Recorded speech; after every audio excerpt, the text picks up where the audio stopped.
Halo teman-teman, banyak dari kita pasti punya mimpi untuk bebas secara finansial. Hidup tanpa harus terus-menerus kerja keras setiap hari. Nah, salah satu cara mencapainya adalah dengan punya passive income. Di video kali ini, aku bakal bahas lengkap gimana cara dapat passive income khusus buat pemula. Jadi pastikan kamu nonton sampai habis ya. Dan jangan lupa untuk subscribe, like, dan komen di channel Rankia Indonesia biar nggak ketinggalan update terbaru tentang investasi dan keuangan. Sebelum kita bahas cara-caranya, penting banget untuk pahami dulu konsepnya. Passive income adalah penghasilan yang kamu dapat secara otomatis tanpa harus aktif bekerja. Contoh, dividen saham, bunga deposito, kupon obligasi, royalti, atau pendapatan dari aset digital. Tapi ingat, passive income itu bukan instan. Kamu tetap butuh modal, bisa modal uang, waktu, atau keterampilan. Passive income itu hasil dari akumulasi dan reinvestasi. Misalnya, untuk dapat dividen 1 juta rupiah per bulan, kamu butuh portofolio investasi ratusan juta, jadi ada prosesnya. Nah, karena butuh modal, maka sebelum bisa punya passive income, kamu harus punya active income dulu. Active income ini bisa dari gaji atau bisnis kamu. Dari situlah kamu sisihkan sebagian untuk membangun aset. Strateginya simple. Yang pertama, dapatkan penghasilan aktif. Yang kedua, sisihkan secara rutin. Yang ketiga, investasikan ke aset produktif. Keempat, biarkan bertumbuh untuk jadi passive income. Sekarang biar lebih jelas, kita coba simulasi.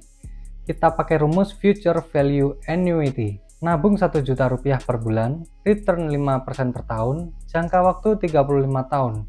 Hasil akhirnya 1,14 miliar rupiah. Kalau uang itu kamu investasikan lagi dengan return 5% per tahun, kamu akan dapat passive income sekitar 4,75 juta rupiah per bulan. Passive income 1,14 miliar kali 5% sama dengan 57 juta per tahun, sama dengan 4,75 juta per bulan. Kalau kamu bisa menaikkan nilai tabungan kamu jadi 2 juta rupiah per bulan di instrumen yang kasih return tetap 5% per tahun, kamu bisa capai nilai aset 1,14 miliar rupiah dalam 24 tahun. Atau kita coba buat hitungan kalau kamu rutin nabung 2 juta rupiah per bulan di instrumen yang kasih return tetap 5% per tahun dalam jangka waktu 35 tahun.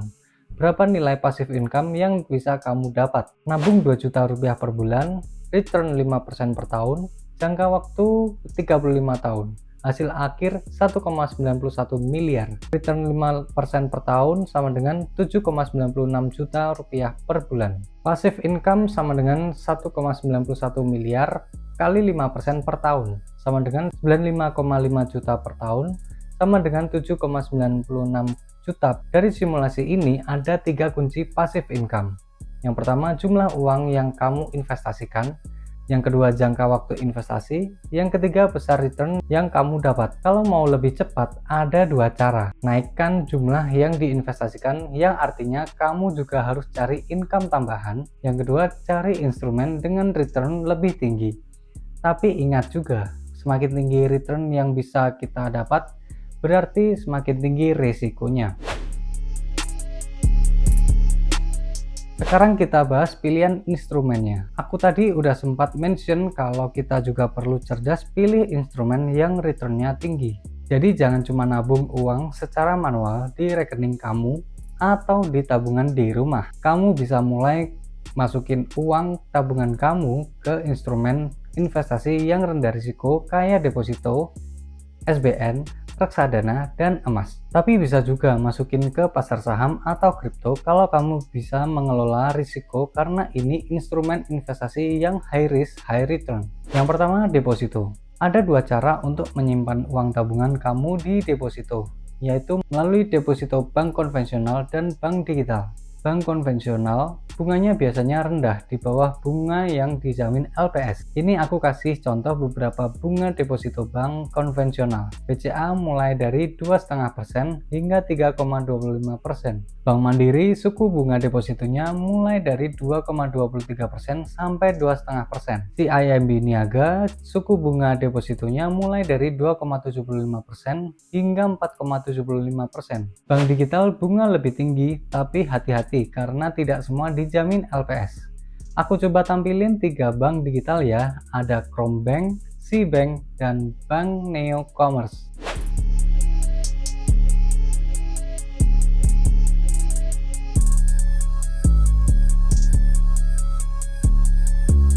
Nah, saat ini suku bunga yang dijamin LPS sebesar 3,75% untuk bank umum. Artinya kalau bank tawarin suku bunga deposito di bawah suku bunga LPS, dana nasabah dijamin LPS kalau bank pilot atau mengalami likuidasi. Kalau bunganya di atas suku bunga LPS, dana nasabah baik pokok dan bunganya tidak dijamin saat bank pilot atau gagal bayar. 2. Reksadana. Ada 5 jenis reksadana yang bisa kamu pilih. Pasar uang, return 5-6% per tahun, risikonya rendah. Aku kasih info dari 3 aplikasi. Yang pertama Bareksa, yang kedua Bibit, kemudian Makmur. Pendapatan tetap, returnnya sekitar 7-9% per tahun, risiko moderat. Saham atau indeks atau campuran, return bisa 10-15% lebih, tapi fluktuatif. Aku kasih contoh untuk reksadana saham di aplikasi Bareksa, Bibit, dan Makmur ya.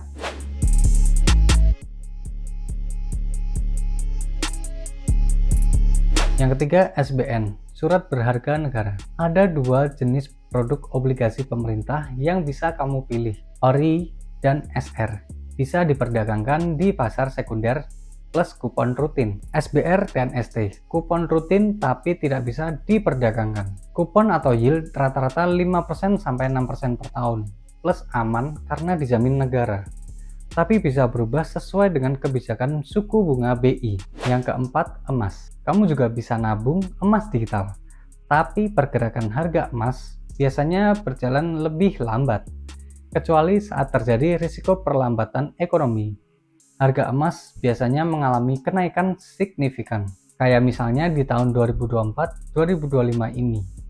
Dunia menghadapi tekanan perlambatan ekonomi karena kebijakan tarif Trump yang bisa menyebabkan perlambatan ekonomi Amerika Serikat, konflik Rusia-Ukraina, dan konflik Israel-Palestina. Harga emas naik signifikan. Kalau kita tarik grafik 10 tahun, kita juga bisa lihat emas naik signifikan pada 2020 saat pandemi COVID-19. Sebelumnya harga emas bergerak cenderung stabil. Jadi emas bagus untuk jangka panjang 5-10 tahun ke depan. Kalau kamu mau investasi emas digital, lebih ke proteksi nilai daripada cash flow bulanan. Yang kelima, saham dan kripto. Potensi return tinggi tapi risikonya besar. Kayak misalnya nih, saham-saham konglomerat yang lagi ramai. Cuan. Keuntungan dalam 1 tahun bisa 126%. Tapi kamu harus lihat grafiknya yang cukup fluktuatif. Artinya saham ini bisa kasih keuntungan cukup besar, tapi nggak cocok kalau kamu panik saat harganya turun dan langsung kamu jual. Kalau kamu masih panik lihat harga turun dan beli saham tanpa tahu apa value dan potensinya, aset ini bisa bikin kamu justru rugi. Saham dan kripto lebih cocok buat kamu yang siap belajar analisis pasar. Kamu bisa beli saham di sekuritas seperti IPOT, milik Indo Premier, BCA Sekuritas, atau Stockbit. Pilih aja mana yang fee transaksinya paling murah dan interface-nya lebih cocok untuk kamu. Nah, kalau kamu mau beli kripto, kamu juga bisa beli di Peluang, Ajaib, Indodex, atau toko kripto, dan masih banyak pilihan lain. Ini bukan rekomendasi buka akun di aplikasi tertentu ya. Ini cuma berdasarkan pengalaman yang pernah mencoba untuk investasi di beberapa sekuritas dan aplikasi tersebut. Kalau modal terasa berat, ada beberapa cara untuk mempercepat. Yang pertama, cari penghasilan tambahan dari side job. Yang kedua, ubah gaya hidup, sisihkan lebih besar untuk tabungan. Yang ketiga, gunakan bonus THR atau komisi untuk langsung dimasukkan ke investasi. Dengan cara ini kamu bisa gandakan jumlah investasi bulanan tanpa harus nunggu gaji naik. Oke, jadi intinya passive income itu nyata dan bisa segera kamu dapatkan, tapi butuh waktu dan modal. Fokus dulu ke active income, lalu sisihkan untuk investasi. Pilih instrumen yang sesuai dengan profil risiko kamu. Semoga penjelasan ini bikin kamu lebih siap membangun passive income dari sekarang.